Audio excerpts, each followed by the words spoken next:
Officer Maya Rodriguez checked her watch as she pulled into the 7-Eleven parking lot on Route 17, just outside Jacksonville, North Carolina.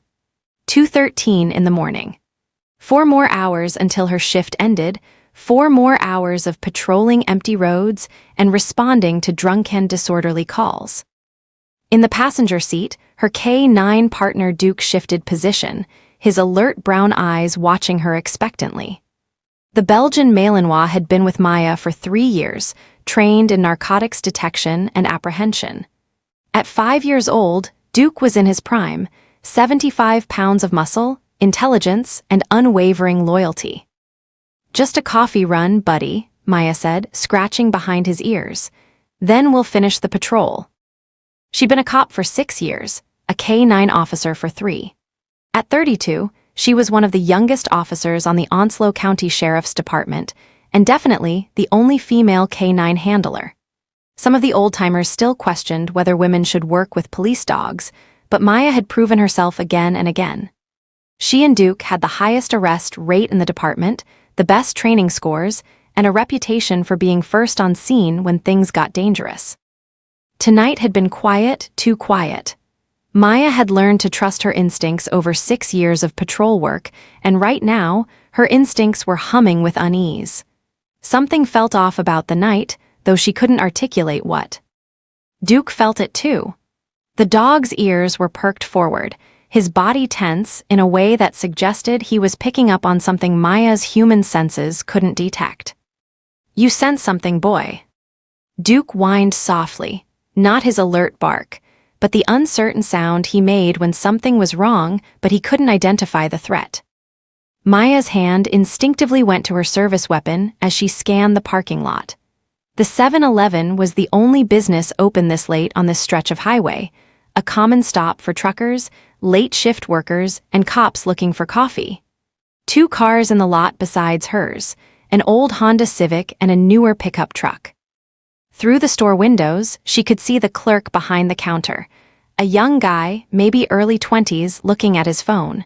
No customers visible. Normal, everything looked normal.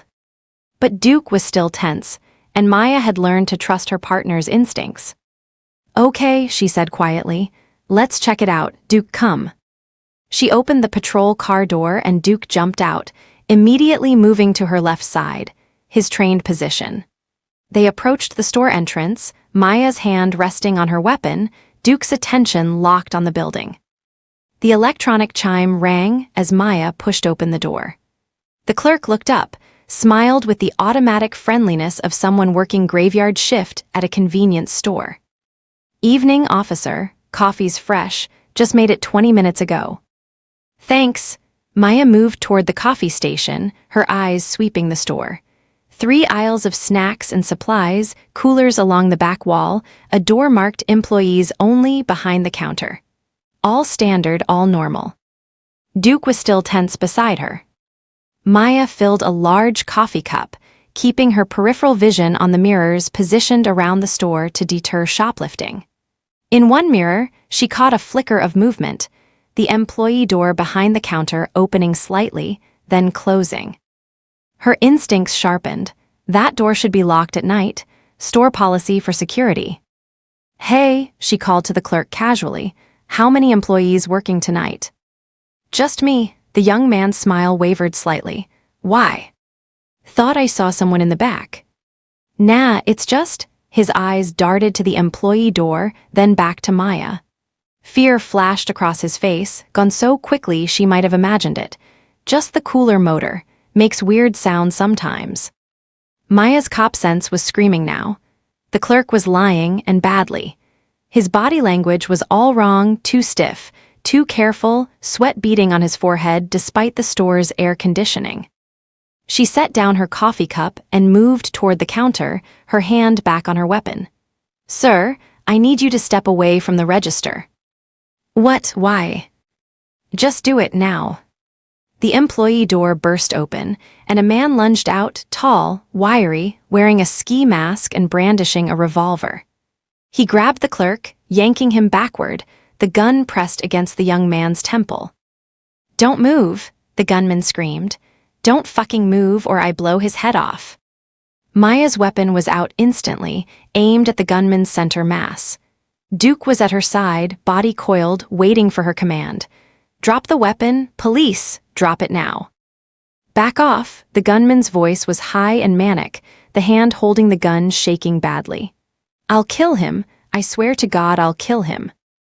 Maya's training took over, her voice becoming calm and controlled. "Nobody needs to die tonight, just put the gun down and we'll talk."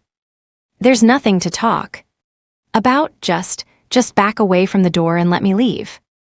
Maya assessed the situation rapidly. The gunman was using the clerk as a human shield, making a clean shot nearly impossible. He was clearly high on something, his pupils were dilated, his movements jerky and unpredictable. Meth, probably, given the area's drug problems. High and armed, made for the most dangerous kind of suspect. "I can't let you leave with a hostage," Maya said, keeping her voice steady. "But if you release him and put down the weapon, we can work this out." "Liar, you'll just arrest me."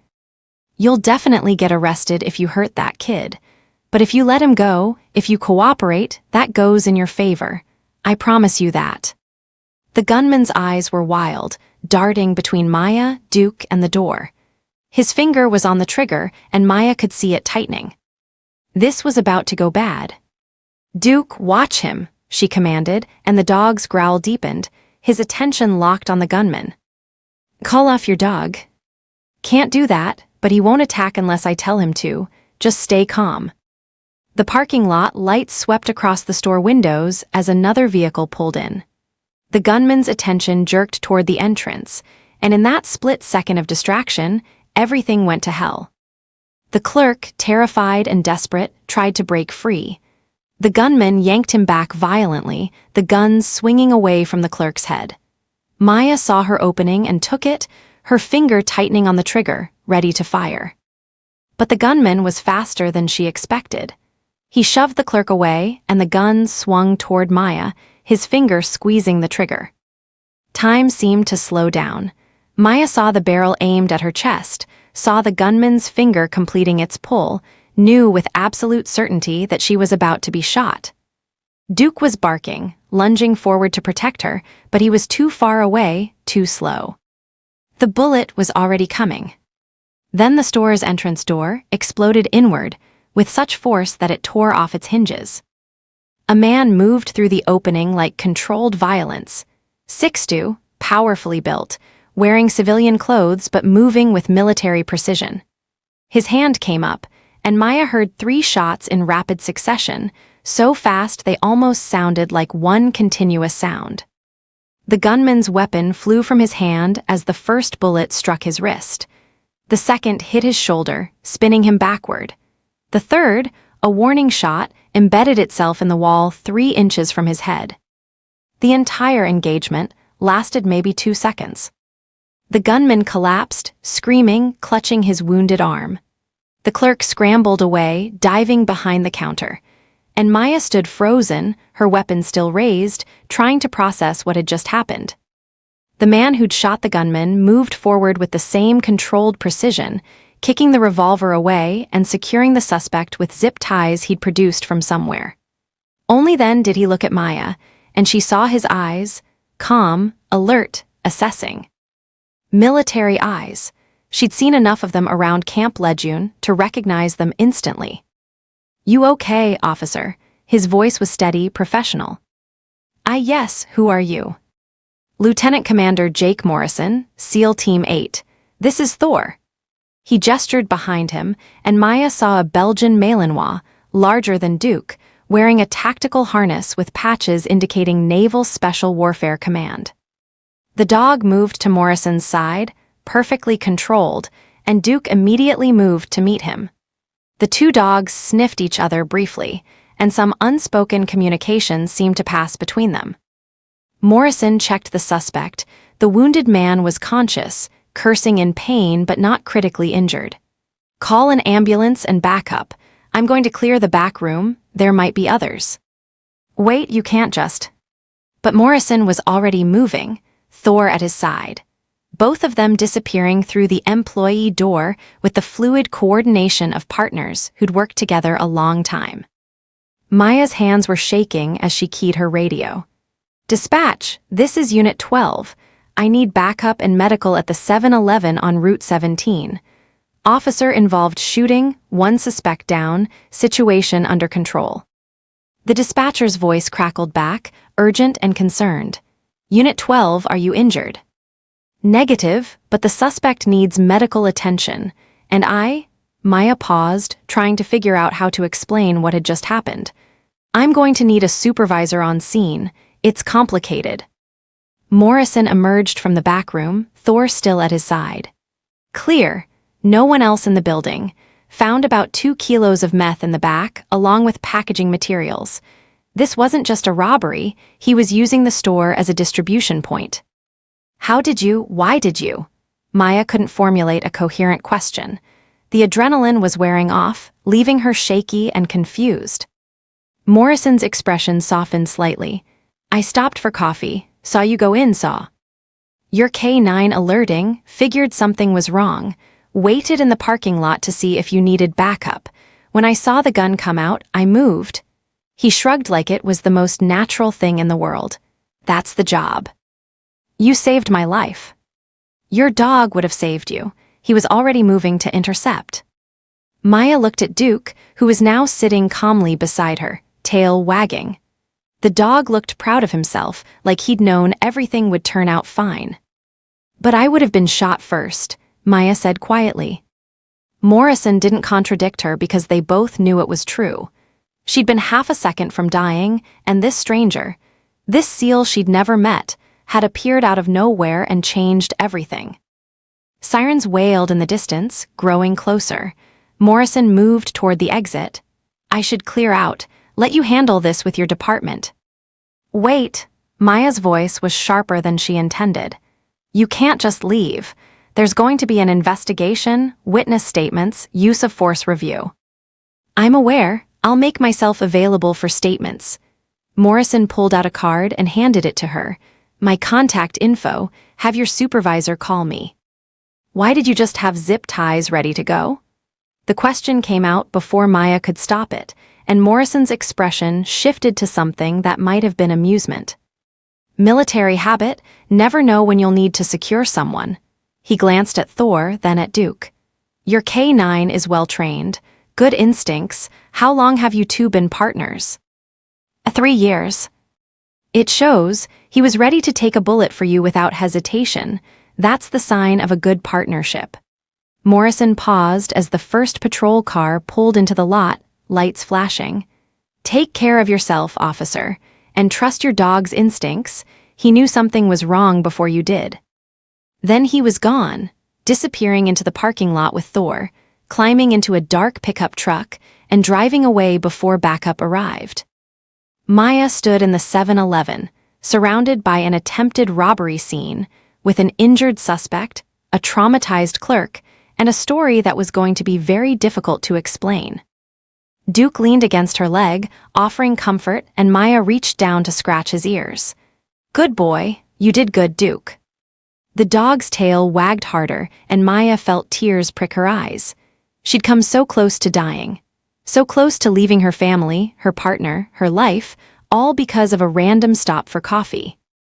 But someone had been there. Someone had shown up at exactly the right moment and saved her life.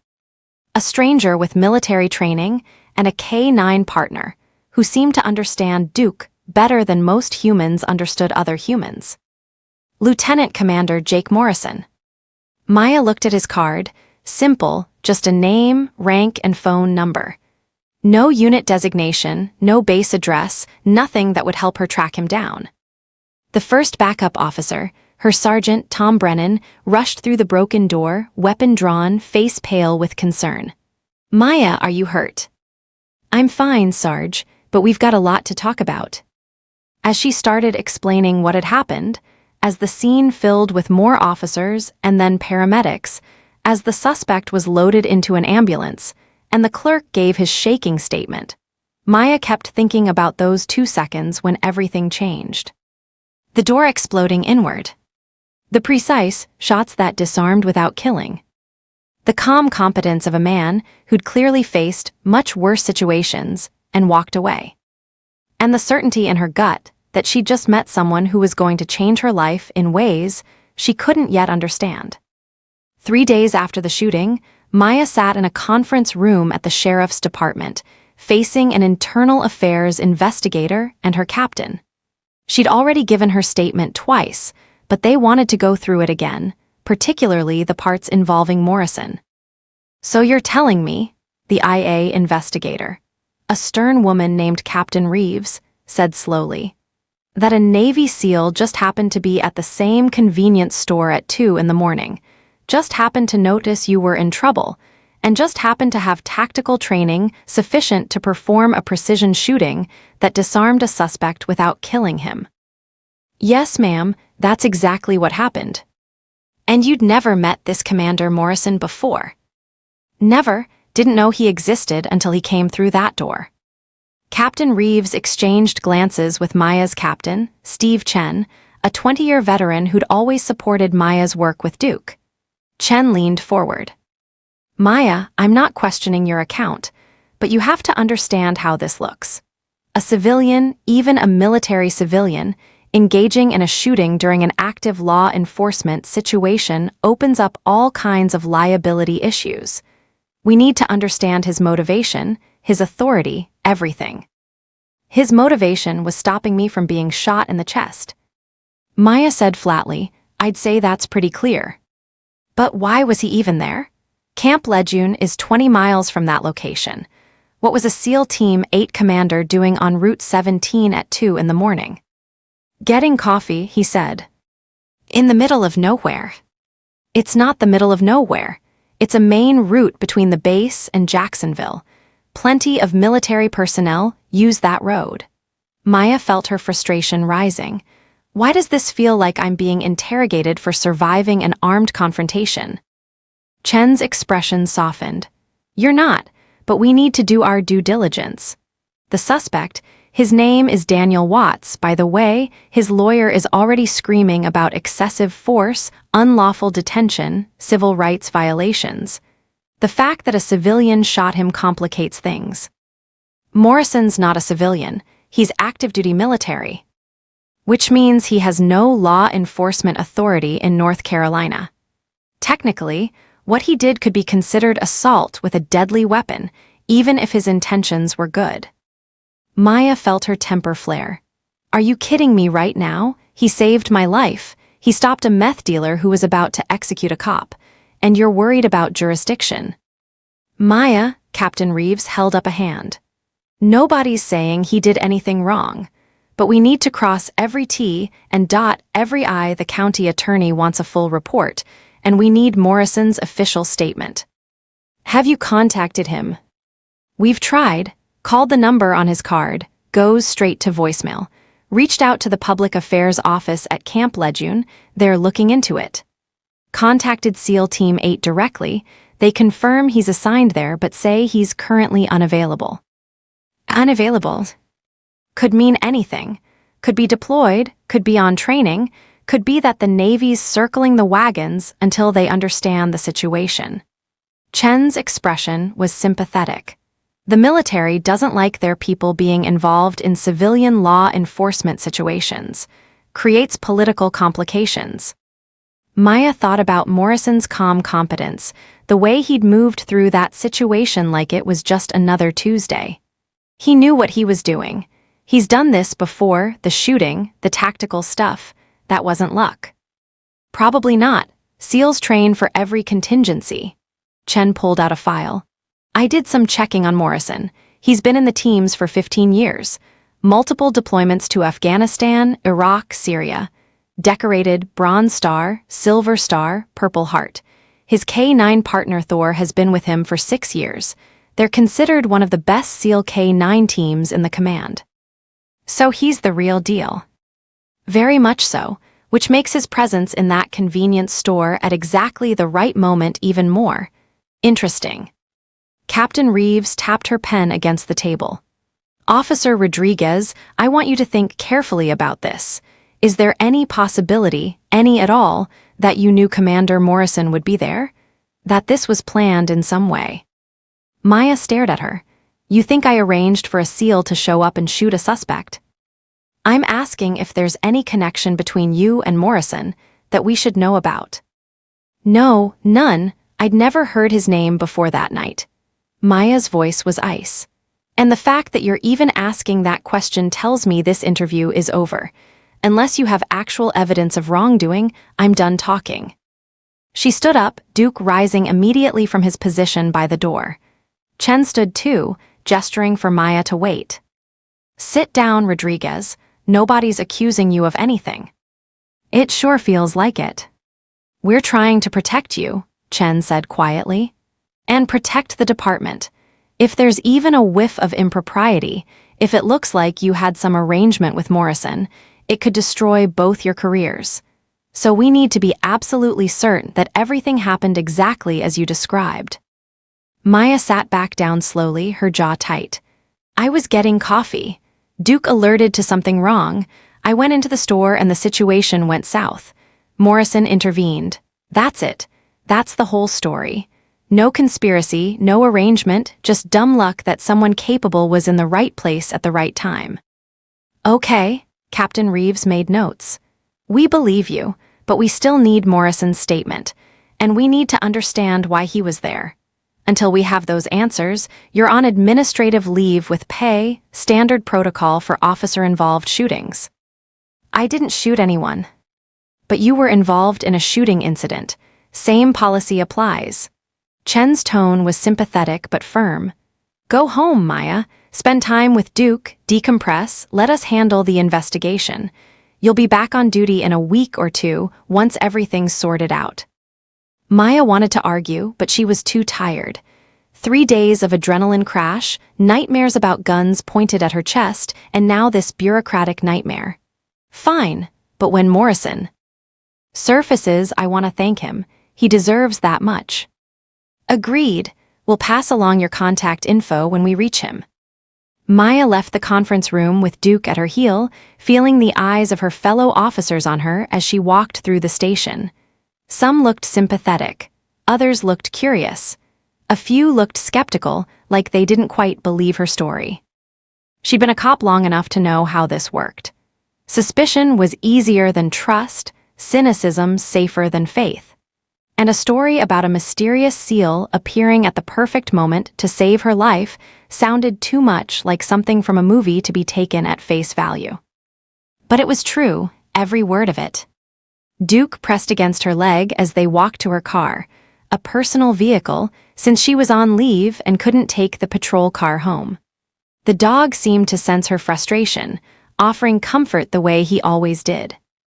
You believe me, don't you, boy? She murmured, scratching his ears. Duke's tail wagged, and Maya felt some of the tension leave her shoulders. At least her partner trusted her. That was something. She drove home to her apartment on the edge of Jacksonville, a small 2-bedroom place she shared with Duke and a rotating cast of houseplants that she kept forgetting to water. Her younger sister, Lucia, was waiting outside, leaning against her car, arms crossed. About time, Lucia said as Maya pulled in. I've been calling you for 2 days. Mom's freaking out. I'm fine, Luke, just dealing with department stuff. You almost died, Maya. That's not fine. Lucia was 25, a social worker in Wilmington, and she'd inherited their mother's tendency toward dramatic worry. Mom wants you to quit, move back to Miami, become a teacher or something safe. I'm not quitting. I'm not moving to Miami, and I'm definitely not becoming a teacher. Maya unlocked her apartment door, and Duke trotted inside, heading straight for his water bowl. Lucia followed, closing the door behind her. So what really happened? The news is reporting that a civilian helped you during an armed robbery, but they're not giving details. And now you're on leave, which Mom is interpreting as they fired her for screwing up. I'm not fired. I'm on administrative leave, which is standard procedure. So what happened? Maya collapsed onto her couch and told the story, all of it, from Duke's initial alert to Morrison's intervention to the IA investigation. Lucia listened without interrupting, her expression shifting from concern to amazement. So this seal just showed up like a guardian angel. I don't believe in guardian angels, but yeah, basically. And now they're investigating you for it. They're investigating the situation, making sure everything was legal and above board. Maya rubbed her eyes, exhausted. I get it, I do, but it still feels like I'm being punished for surviving. Lucia sat beside her sister, Duke immediately moving to rest his head on her knee. You know what I think? I think this Morrison guy was meant to be there. I think the universe put him in that parking lot because you needed him. The universe doesn't work that way. How do you know? Maybe it does. Maybe we're all connected in ways we don't understand, and sometimes those connections save lives. Maya wanted to argue, to point out that she was a cop who dealt in facts and evidence, not cosmic coincidences and mystical connections. But she was too tired, and some part of her wanted to believe that Lucia was right, that Morrison's presence hadn't been random, but somehow meant to be. I want to thank him, Maya said quietly. He saved my life and then he just disappeared. I need to at least tell him thank you. So find him. How? He's military. He's probably on some secret mission somewhere, doing SEAL stuff that I'm not cleared to know about. Or he's at Camp Lejeune training, like normal people do. Lucia pulled out her phone. What was his name again? Jake Morrison. You don't. But Lucia was already typing, her fingers flying across the screen. Let's see. Lieutenant Commander Jake Morrison, SEAL Team 8. Here he is. She turned her phone to show Maya. It was a news article from 2 years ago. Local SEAL and K-9 partner honored for heroism in Syria rescue operation. The photo showed Morrison in his dress uniform, Thor sitting alertly beside him, both of them receiving medals. Maya studied the photo. Morrison looked younger, or maybe just less weary. But those same calm eyes stared out from the picture, and Thor's posture was identical to what she'd seen in the convenience store. He rescued hostages, Lucia read from the article. Extracted them from an ISIS stronghold with his K-9 partner, detecting explosives and hostile forces. Saved 15 civilians, including 3 American aid workers. That's incredible. So he's used to impossible situations. Which explains why he was so calm during your thing. For him, an armed robbery is probably pretty tame. Lucia kept scrolling. Oh, here's something interesting. Morrison runs a K-9 training program for military working dogs. He's stationed at Lejeune, but travels around the country doing demonstrations and training workshops. How does that help me find him? Because, Lucia clicked on a link, there's a K-9 training workshop scheduled for next weekend. Right here in Jacksonville, at the police training facility. Maya grabbed the phone, reading the announcement. K-9 Handler Advanced Training Workshop, hosted by Lieutenant Commander Jake Morrison, Naval Special Warfare Command. 2-day intensive program covering tactical scenarios, threat assessment, and handler dog communication. You're a K-9 handler, Lucia pointed out. You should definitely attend that workshop. I'm on administrative leave. I can't just. You can attend as a civilian. It's open to law enforcement from multiple departments. Register online, show up, and boom, you get to thank your guardian angel in person. Maya looked at the registration page, her finger hovering over the register button. This felt like crossing some kind of line, seeking out Morrison deliberately, inserting herself into his life when he'd clearly wanted to remain anonymous. But he had saved her life. She did owe him thanks. And maybe, just maybe, she wanted to understand who he was, why he'd been there, and whether Lucia was right about the universe putting people together for a reason. Okay, Maya said, clicking the button. I'll go, but just to thank him, that's it. Lucia grinned. Sure, just to thank him, whatever you say, sis. Duke barked once, as if in agreement, and Maya couldn't help but smile despite her exhaustion. Maybe the universe did work in mysterious ways. Or maybe she was just looking for answers in all the wrong places. Either way, she'd find out next weekend. The Jacksonville police training facility was crowded when Maya arrived Saturday morning. At least 30 K-9 handlers from departments across North Carolina had gathered for Morrison's workshop, along with their K-9 partners. The air was filled with barking, the energy of excited dogs, and the professional chatter of cops comparing notes. Maya felt out of place in her civilian clothes, jeans, and a department t-shirt instead of her uniform. Duke seemed confused by the casual attire too, staying closer to her than usual, uncertain about the protocol. "It's okay, boy," she murmured. "We're just here to learn. And to thank the man who saved my life." She'd signed in at the registration table, received a name tag and training materials, and found a seat toward the back of the outdoor training area. A makeshift arena had been set up, obstacles, hiding spots, scenarios designed to test K-9 teams under pressure. At exactly 9 o'clock, Morrison emerged from the training facility building with Thor at his side.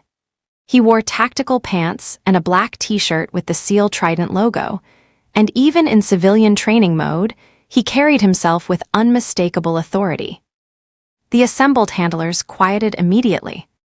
"Good morning," Morrison began, his voice carrying across the training area without needing a microphone. "I'm Jake Morrison, and this is Thor. We've been working together for 6 years, deployed to some of the hardest combat zones in the world, and learned a few things about what makes a good K-9 team great." He paused, letting Thor move through his basic obedience commands: sit, stay, down, heel. The dog performed flawlessly, maintaining eye contact with Morrison, responding to hand signals as easily as verbal commands. "The most important thing I can teach you this weekend isn't about training techniques or tactical scenarios. It's about trust. Your dog needs to trust that you'll keep them safe, and you need to trust that your dog is telling you the truth about what they're sensing." Morrison's gaze swept across the group, and for a split second, his eyes caught on Maya. Recognition flickered across his face, surprise and something else, concern, maybe, or calculation. But his professional demeanor never wavered. "We're going to start with basic communication drills, then move into more complex scenarios. Pay attention not just to what your dog does, but why they do it. Understanding motivation is the key to effective handling." The morning session flew by. Morrison demonstrated advanced scent detection techniques, showed how to read subtle body language changes in working dogs, and walked the handlers through scenario-based decision-making. He was a natural teacher, clear, patient, willing to demonstrate the same concept multiple times until everyone understood. And through it all, Thor was the perfect example. Alert, focused, responding to Morrison's every cue with the fluid coordination of a team that thought as one unit. During the lunch break, Maya debated whether to approach Morrison. He was surrounded by handlers asking questions, all of them clearly impressed by his expertise and Thor's capabilities. She hung back, watching, Duke sitting patiently at her side. Then Morrison extracted himself from the group and walked directly toward her. "Officer Rodriguez," his tone was neutral, professional, "didn't expect to see you here. I'm on administrative leave from the shooting, thought I'd use the time to improve my skills." Maya met his gaze, "And I wanted to thank you for what you did. Just happened to be in the right place. You saved my life. That's more than just right place, right time." Morrison glanced around. Other handlers were watching them curiously. "Can we talk somewhere more private?" Maya followed him to a corner of the training facility, away from the crowd. Duke and Thor immediately began the dog greeting ritual, sniffing, assessing, establishing their own communication. "How's the investigation going?" Morrison asked. "They're asking a lot of questions about why you were there, what your intentions were, whether there was any prior connection between us. Standard procedure. They need to make sure everything was legitimate." "Were you following me that night?" The question came out more direct than Maya intended, but she needed to know. Morrison's expression didn't change. "No, I was heading back to base after visiting a friend in Wilmington, stopped for coffee, Saw your patrol car, saw your K9 alerting, and my instincts said something was wrong. So I stayed in the parking lot and watched. When the gun came out, I moved. Just like that, you just decided to intervene in an active law enforcement situation. When the alternative is watching a cop get shot, yeah, just like that. Morrison's voice was quiet but firm. I've seen enough people die. I wasn't going to watch another one when I had the ability to stop it. Maya felt her throat tight. The IA investigator is treating it like some kind of conspiracy. Like maybe I arranged for you to be there, or we knew each other, or there's some hidden agenda. That's their job, to consider every angle. But the truth is simple. I was there, you needed help, I provided it. No conspiracy, no hidden agenda. Why haven't you given them an official statement? They've been trying to reach you for 3 days. Morrison's jaw tightened slightly. Because my command is being cautious. They don't want one of their operators getting tangled up in a civilian law enforcement investigation. They're working through legal channels to provide my statement without opening the Navy up to liability issues. That's ridiculous. You didn't do anything wrong. I discharged a weapon in a civilian setting, wounded a suspect, and inserted myself into a law enforcement situation without authority. From a legal standpoint, it's complicated. Morrison ran a hand through his hair. Look, I'll give my statement, I'll answer their questions, but it has to go through proper channels, and military channels move slowly. Meanwhile, I'm on leave, and people are questioning whether I'm telling the truth. I'm sorry, that wasn't my intention. Morrison looked genuinely troubled. If there's anything I can do to expedite the process. Just tell them the truth, that's all I need. I will, I promise. They stood in silence for a moment, both watching their dogs interact. Thor and Duke had completed their greeting ritual and were now lying companionably in the shade, Duke's head resting on Thor's back. They like each other, Maya observed. Thor doesn't like many dogs, but he seems to recognize Duke as a fellow professional. Morrison smiled slightly. Military working dogs have good instincts about other working dogs. Duke alerted before anything was wrong that night. He knew something was off before I did. That's what they're trained for. Trust those instincts. They've kept me alive more times than I can count. Maya wanted to ask more, about Morrison's deployments, about the rescues he'd performed, about what it was like to work in environments where death was a constant presence. But before she could, one of the other handlers called out that lunch was over. I should get back to the training, Morrison said. Commander Morrison? Maya's voice stopped him. Why do you do this? The training workshops, teaching civilian K9 handlers, your special operations, this has to be pretty basic stuff for you. Morrison looked at Thor, then back at Maya. Because good K9 teams save lives, and if I can teach handlers how to be better partners to their dogs, how to read them more effectively, how to trust them, then I'm contributing to something that matters beyond my own missions. He paused. Plus, Thor loves it. He's happiest when he's working, teaching, showing other dogs how it's done. He's a good dog. The best. Morrison's voice was soft with affection. I wouldn't be here without him. The afternoon session focused on high-stress scenarios, simulated attacks, active shooter situations, hostage scenarios. Morrison pushed the handlers hard, creating realistic pressure, forcing them to make split-second decisions while maintaining control of their K9 partners. Maya and Duke performed well, their 3 years of partnership showing in their fluid communication and mutual trust. But watching Morrison and Thor work together was like watching poetry. They moved as one unit, Thor anticipating Morrison's commands before they were given, Morrison trusting Thor's alerts implicitly. This was what a perfect partnership looked like. During a break, another handler, a veteran cop from Wilmington named Sergeant Davis, approached Maya. You're the one from the convenience store shooting, aren't you? Maya tensed. Yeah. Heard Morrison saved your life. Is that true? Yes. Davis glanced toward where Morrison was demonstrating a tracking technique. Lucky he was there. Guy's a legend in the special operations community. They say he's pulled off missions that are still classified, saved more lives than most of us will meet in a lifetime. You know him?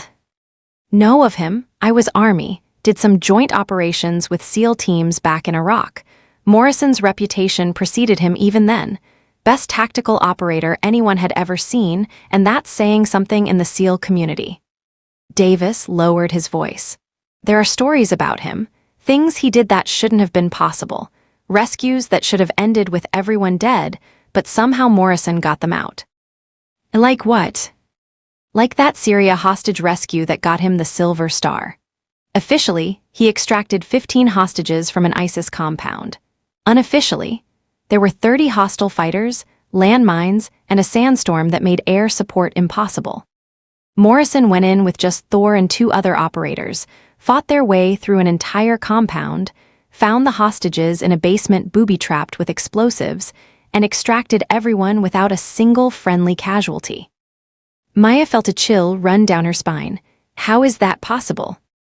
Because Morrison's not normal. He's one of those rare operators who seems to have a sixth sense for danger, who makes impossible decisions look easy, who just... Davis shook his head. I don't know how to explain it, but when people talk about the best of the best, they're talking about guys like Morrison. So him showing up at that convenience store was the luckiest thing that could have happened to you. Because if anyone could disarm a suspect without killing him under that kind of pressure, it's Morrison.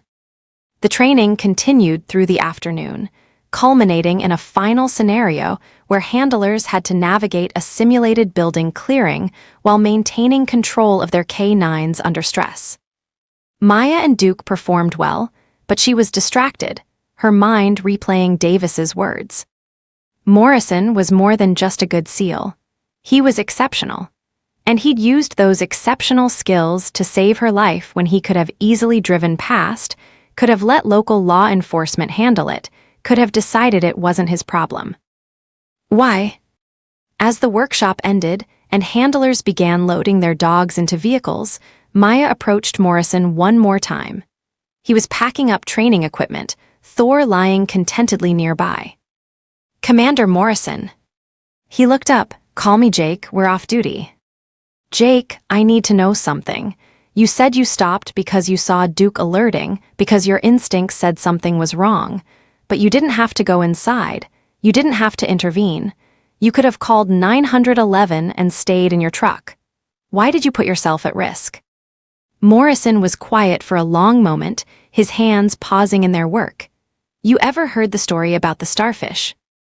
The what? Old parable, man walking on a beach sees thousands of starfish washed up on shore, dying in the sun.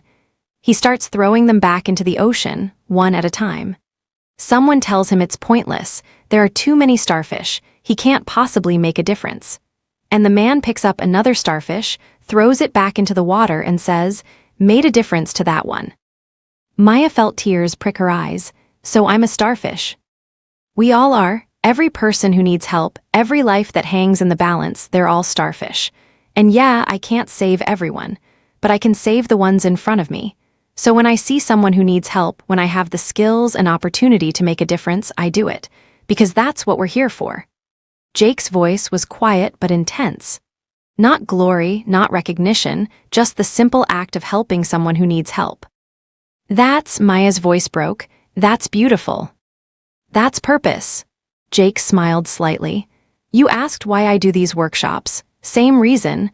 I can't save every cop or every K9 team, but I can save the ones in front of me by making them better, by teaching them what I've learned, by giving them skills that might save their lives someday. You're a good person, Jake Morrison. I'm a person who's been given a lot of training and a lot of opportunities. The least I can do is use them for something that matters. Thor stood up and moved to Jake's side, and Duke immediately moved to join them. The 4 of them stood together, 2 humans, 2 dogs, connected by circumstances and choices, and the strange way the universe sometimes brought people together. My sister thinks you were meant to be there, Maya said, that the universe put you in that parking lot because I needed you. Your sister might be right, or it might have been random chance. Either way, I'm glad I was there.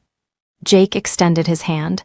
Take care of yourself, Officer Rodriguez, and take care of Duke. He's a good partner. Maya shook his hand, feeling the calluses from years of hard training, the strength that came from a life spent preparing for impossible situations. You too, Commander, and thank you for everything. As she walked back to her car with Duke, Maya felt something shift inside her. The fear from the shooting was still there. The nightmares, the flashbacks, the awareness of how close she'd come to dying. But now there was something else too. Gratitude, connection, and a strange sense that her life had just become tangled up with Jake Morrison's in ways she didn't yet understand. Duke jumped into the car, and Maya sat behind the wheel, processing everything. The workshop, the conversation, the revelation that the man who'd saved her life was some kind of legendary operator who routinely did impossible things. Her phone buzzed. A text from Captain Chen. IA just received Commander Morrison's official statement. Confirms everything you said. Investigation is being closed. You're cleared to return to duty Monday. Maya stared at the message, relief flooding through her. It was over. The investigation, the suspicion, the uncertainty, all over. She could go back to work, back to her normal life, back to patrolling with Duke and trying to make a difference one call at a time. But as she drove home, she couldn't stop thinking about Jake's words, made a difference to that one. And she couldn't shake the feeling that something had started that night in the convenience store. Something that was going to change both their lives in ways neither of them could predict. Part 4, The Call. 2 months passed. Maya returned to duty, the shooting faded into department legend, and life resumed its normal rhythm of patrol shifts, routine calls, and the occasional dangerous situation that reminded her why she became a cop. But she couldn't stop thinking about Jake Morrison. Not in a romantic way. At least, she told herself it wasn't romantic. It was more like recognition. Like meeting someone who understood something fundamental about duty and sacrifice and what it meant to show up when people needed help. She tried to thank him again after the investigation closed, but the number on his card went straight to voicemail, and her messages went unanswered. She'd checked Camp Legion's public schedule. Morrison wasn't listed for any upcoming workshops or training events. It was like he'd disappeared. Maybe he was deployed, Lucia suggested over their weekly dinner. SEALs do that, right? Just vanish for months at a time. Maybe. Maya pushed food around her plate, Duke lying under the table with his head on her feet. I just wish I could thank him properly. Buy him coffee or something.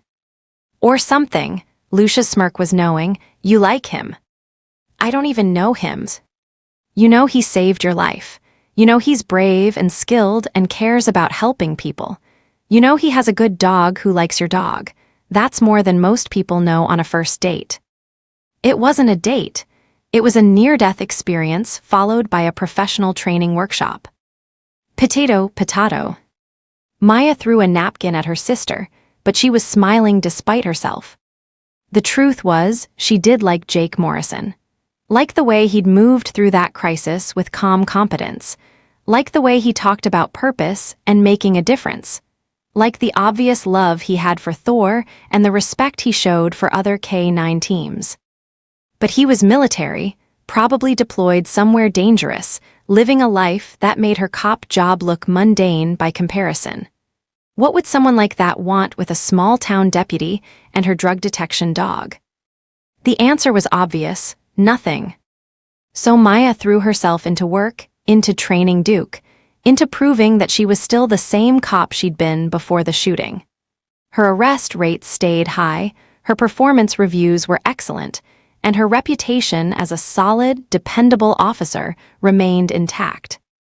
Until the night, everything changed again. It was 3 a.m. on a Tuesday, and Maya was responding to a domestic disturbance call in a rural area outside Jacksonville. The address was a rundown trailer in the woods, the kind of place where bad things happened and neighbors didn't hear screaming.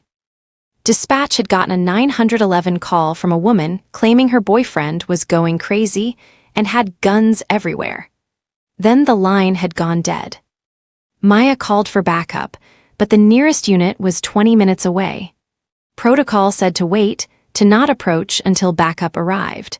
But protocol also said that every minute could be the difference between life and death for whoever had made that call. "What do you think, Duke?" Maya asked as she pulled up to the trailer, her headlights illuminating peeling paint and a yard full of broken appliances. "Wait for backup or check it out." Duke was already alerting, his body tense, ears forward, attention locked on the trailer. Something was wrong, very wrong. Maya made a decision. She'd do a perimeter check, see if she could see or hear anything that would help assess the situation. If things looked dangerous, she'd fall back and wait for backup. She approached the trailer cautiously, Duke at her side, her hand on her weapon. The windows were covered with blankets, no light visible inside. But she could hear voices, a man shouting, a woman crying. Then she heard something that made her blood run cold, the unmistakable sound of a weapon being racked. "You called the cops. You called the fucking cops on me. Please, Jason, don't." A gunshot, a scream. Maya didn't think. She keyed her radio, "Shots fired, officer needs backup now," and moved toward the door. It was locked. Maya kicked it once, twice, and on the third kick it splintered open. The scene inside was chaos. A man, Jason, presumably standing in the middle of the small living room with a shotgun. A woman, early 20s, bleeding from a head wound, cowering in the corner. And everywhere, evidence of drug use, needles, burned spoons, empty baggies. Jason swung the shotgun toward Maya. "Get out, this isn't your business." "Sir, put down the weapon. Nobody else needs to get hurt." "She called you, she betrayed me." Jason's eyes were wild, dilated. He was high on something, probably meth. "I trusted her and she betrayed me." Maya kept her weapon trained on him, but she was calculating odds. The trailer was small, maybe 10 feet between her and Jason. If he fired, she'd have maybe a half second to respond. Duke was at her side, ready to attack on her command, but a dog couldn't outrun a shotgun blast.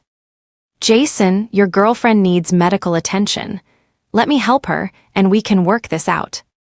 "There's nothing to work out. She's dead, you're dead, everyone's dead."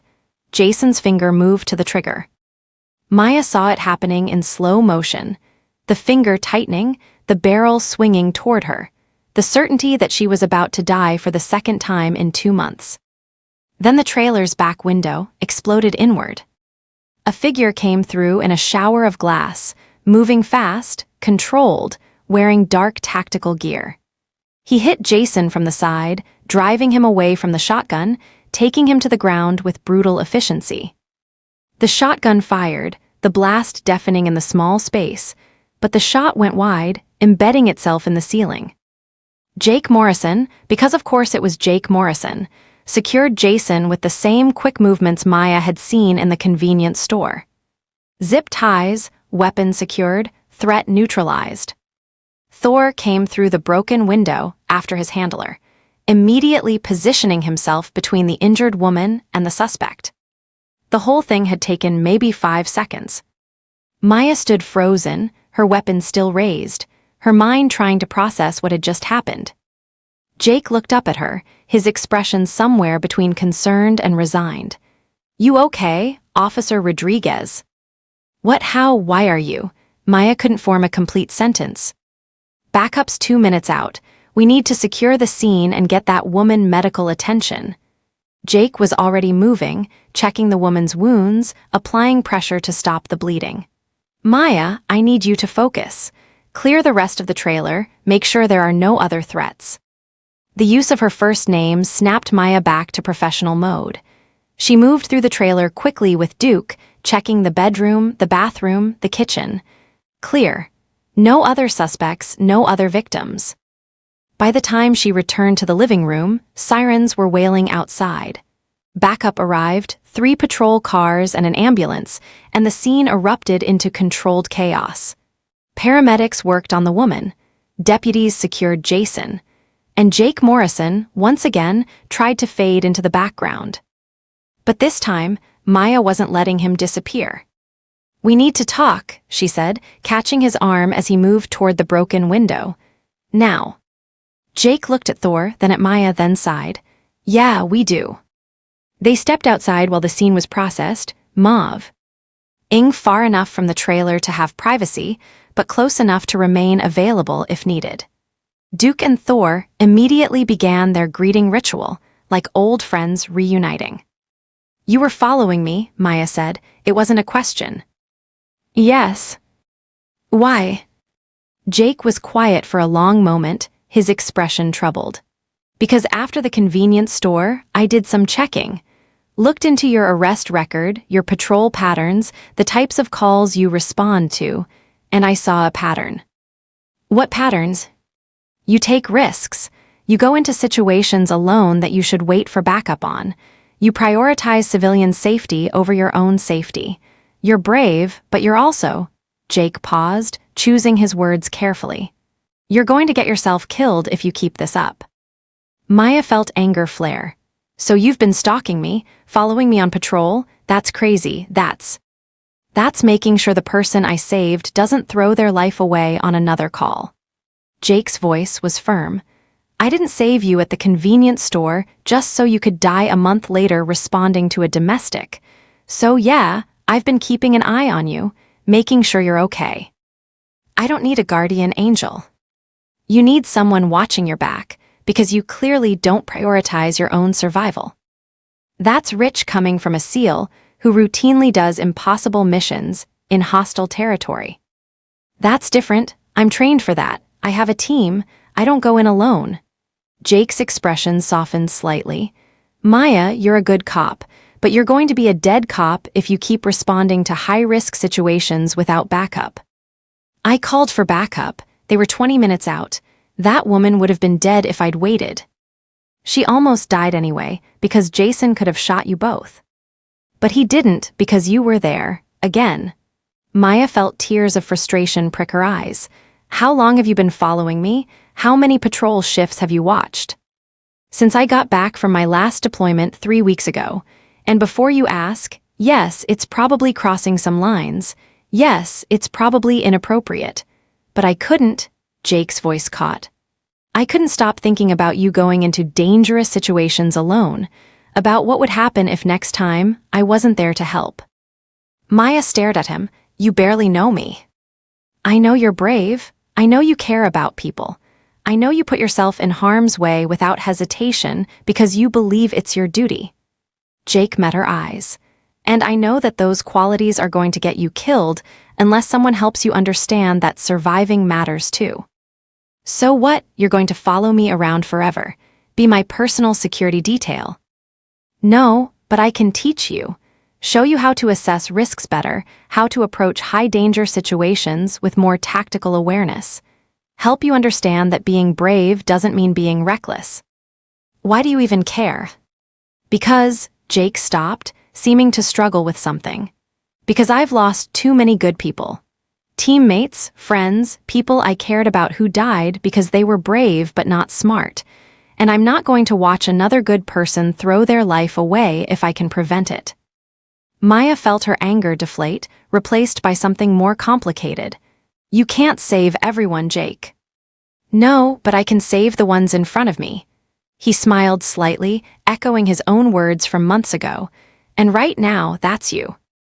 They stood in silence, Duke and Thor lying companionably between them, both dogs seeming to understand that something important was happening. "Okay," Maya said finally. "Teach me, show me how to be smarter about this. But you can't keep following me around like some kind of ghost. That's creepy and it's probably illegal." "Fair," Jake extended his hand. "Partners. I help you improve your tactical skills. You help me feel like I'm doing something useful while I'm stateside between deployments." Maya shook his hand, feeling that same strength and certainty she'd felt months ago. "Partners. But you have to actually communicate instead of lurking in the shadows. And you have to let me buy you coffee as a thank you." "Deal, but I'm buying. You've been shot at twice in 2 months. You've earned free coffee for life." Despite everything, the adrenaline, the fear, the near-death experience, Maya laughed. You're insane, you know that. Yeah, it comes with the job. Jake's smile was genuine, warm. Come on, we should give our statements before IA shows up and decides this is another conspiracy. As they walked back toward the trailer, Maya felt Duke press against her leg, offering his usual comfort. But this time, Thor pressed against her other leg, his solid presence matching Duke's. Two dogs, two partners, two people connected by danger and rescue, and the strange way fate kept throwing them together. Maybe Lucia was right. Maybe the universe did work in mysterious ways. Or maybe Jake Morrison was just a good person who showed up when people needed help. Either way, Maya was grateful. And maybe, just maybe, ready to see where this unexpected partnership might lead. 6 months later, Maya stood on the shooting range at Camp Lejeune, her weapon trained on a target 50 yards downrange. Beside her, Jake called out instructions, his voice calm and professional. Focus on your breathing, in through the nose, out through the mouth. Squeeze the trigger on the exhale, don't jerk it. Maya fired. The shot hit center mass, a clean grouping with her previous 5 rounds. Better, Jake said. You're anticipating less, trusting your sight picture more. That's progress. They'd been training together twice a week for the past 6 months. Tactical scenarios, threat assessment, close quarters combat, advanced weapons handling. Jake had kept his promise to teach her how to be smarter about risk, and Maya had discovered that she had a lot to learn from someone who'd spent 15 years in the world's most dangerous places. But it had become more than just training. They'd become friends, real friends, with the kind of trust that came from shared danger and mutual respect.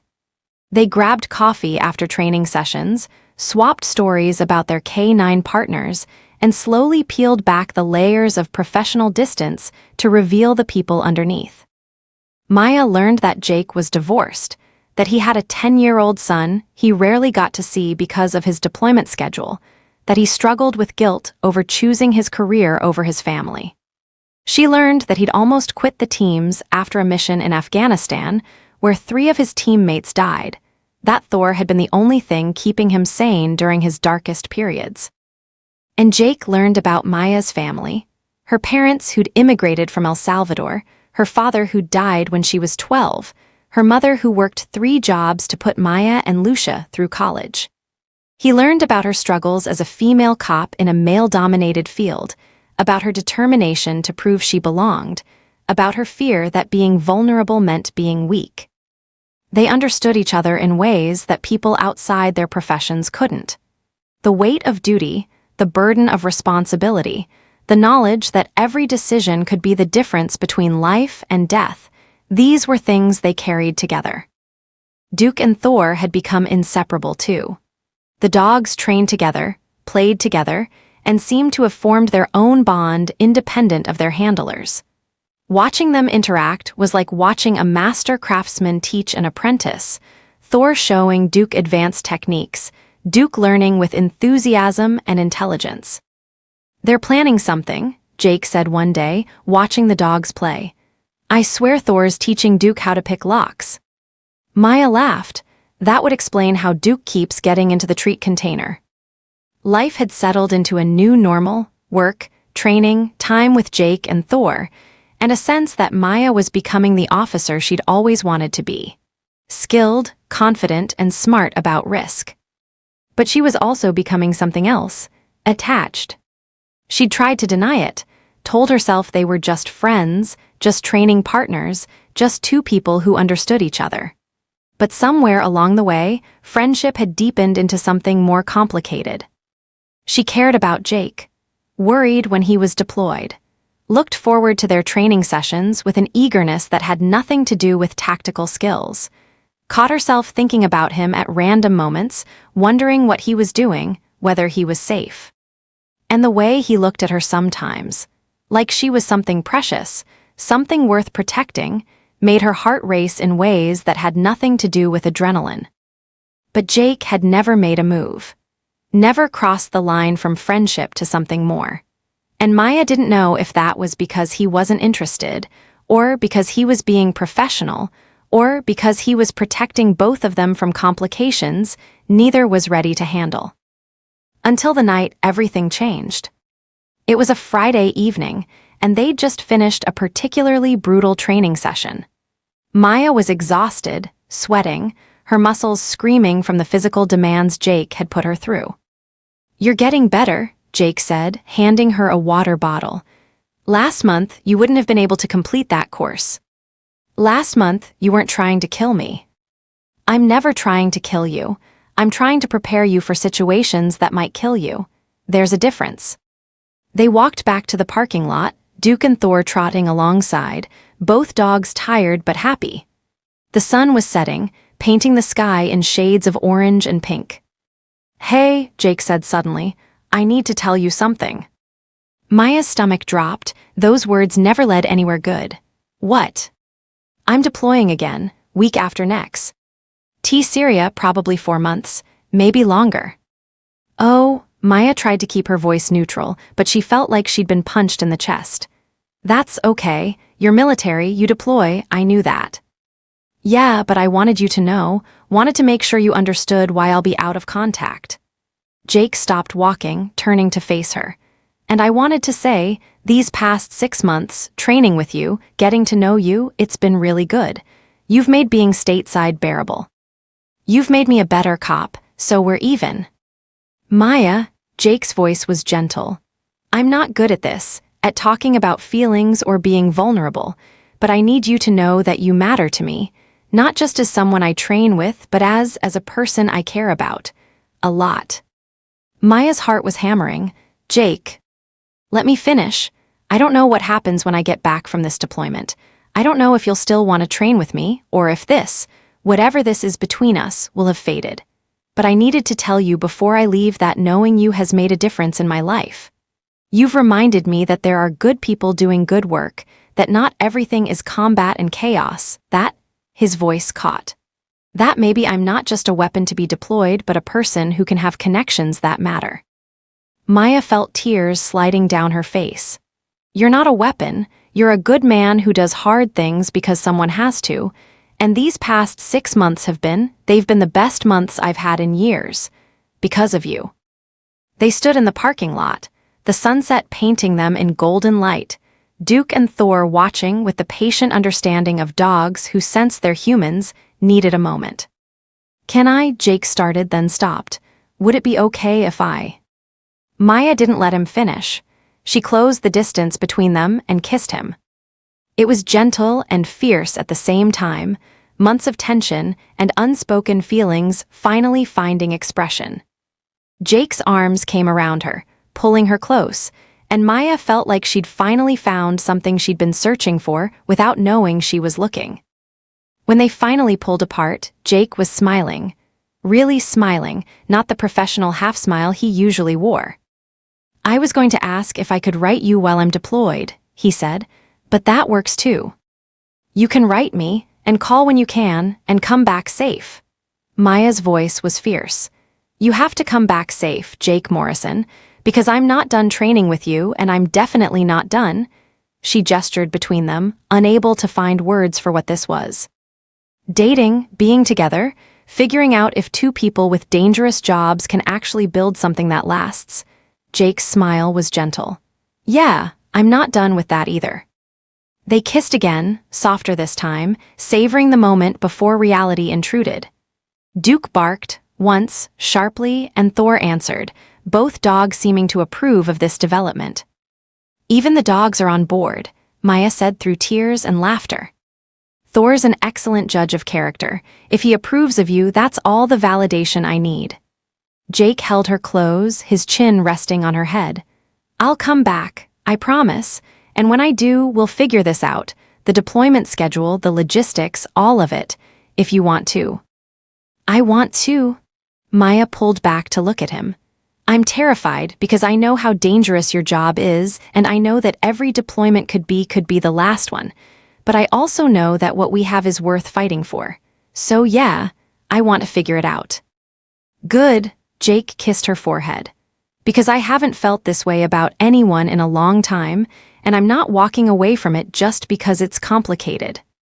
They spent the next week together, training sessions that were really just excuses to spend time together, dinners where they talked about everything and nothing, quiet moments where words weren't necessary. Duke and Thor became even more inseparable, like they were cementing their own partnership in support of their humans.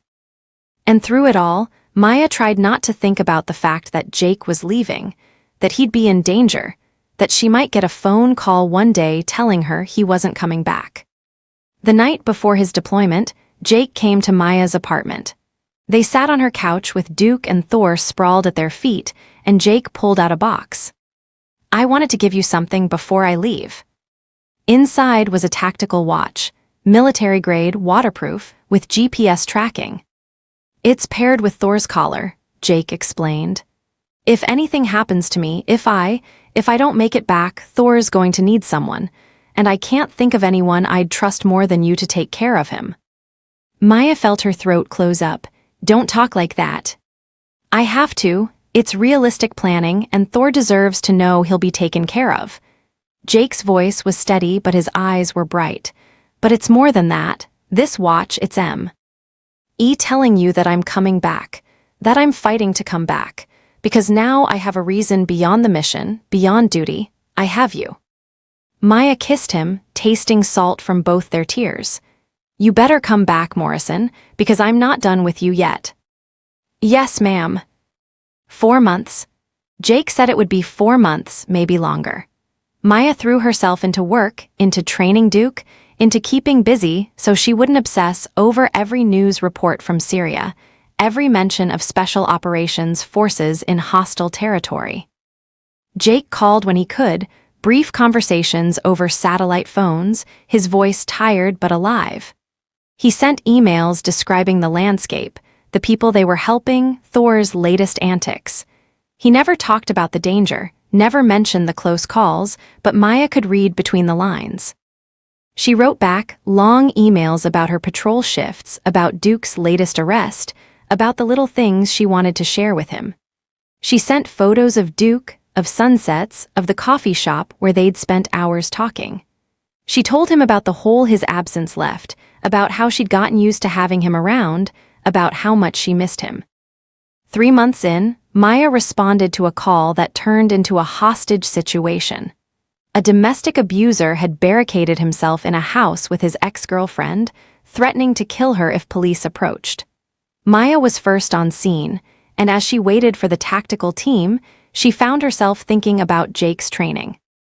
Assess the situation. Consider all angles. Don't take unnecessary risks, but don't abandon someone who needs help. She spotted a side window, partially open, offering a view into the room where the hostage was being held. The abuser was distracted, focused on the front door where he expected police to approach. Maya made a decision. She circled around, Duke at her side, and approached the window silently. She could see the hostage, terrified but alive, and the suspect with his back to the window. Duke quiet. The dog immediately fell silent, understanding the command. Maya radioed the tactical team, describing what she saw, suggesting they approach from the front to distract while she attempted to extract the hostage from the window. The team leader hesitated. It was risky, but ultimately agreed. The plan worked perfectly.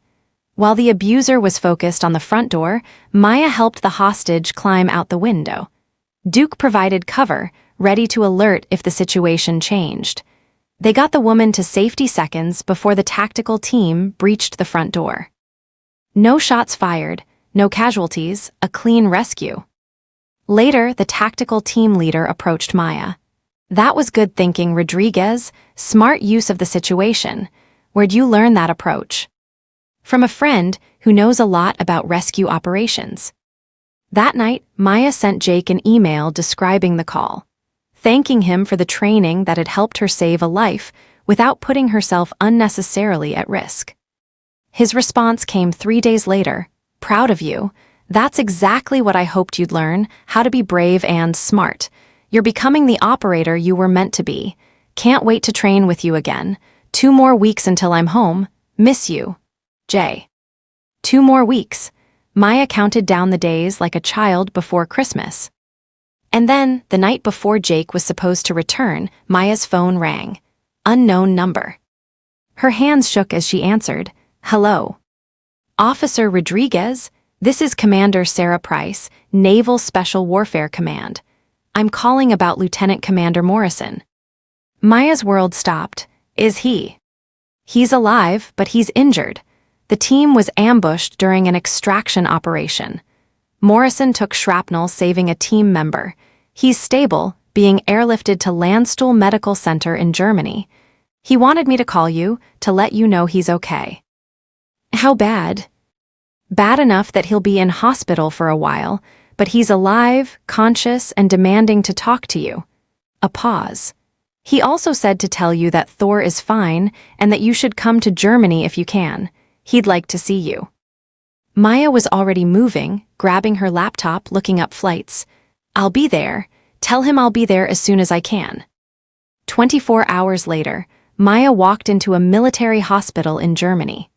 She'd called in favors, used vacation time, and somehow managed to get Duke classified as her service dog so he could travel with her. Jake was in a private room, bandaged and pale, but alive. Thor was beside the bed, his head resting on the mattress, and when he saw Maya and Duke, his tail thumped once in greeting. "Hey," Jake said, his voice weak but his smile genuine. "You came." "Of course I came, you idiot." Maya moved to his bedside, tears streaming down her face. "You said you'd come back safe." "I came back alive, that counts." "What happened?" "Ambush. We were extracting hostages when insurgents hit us from 3S. Ides, I saw one of my guys about to take an RPG, so Jake gestured vaguely at his bandaged torso. Pushed him out of the way, took some shrapnel, but everyone made it out, including the hostages. Mission success. You could have died. But I didn't because I had a reason to survive." Jake reached for her hand. You were my reason." Maya kissed him, careful of his injuries, tasting tears and relief and love that had grown from danger and rescue, and the choice to keep showing up for each other. "I love you," she said.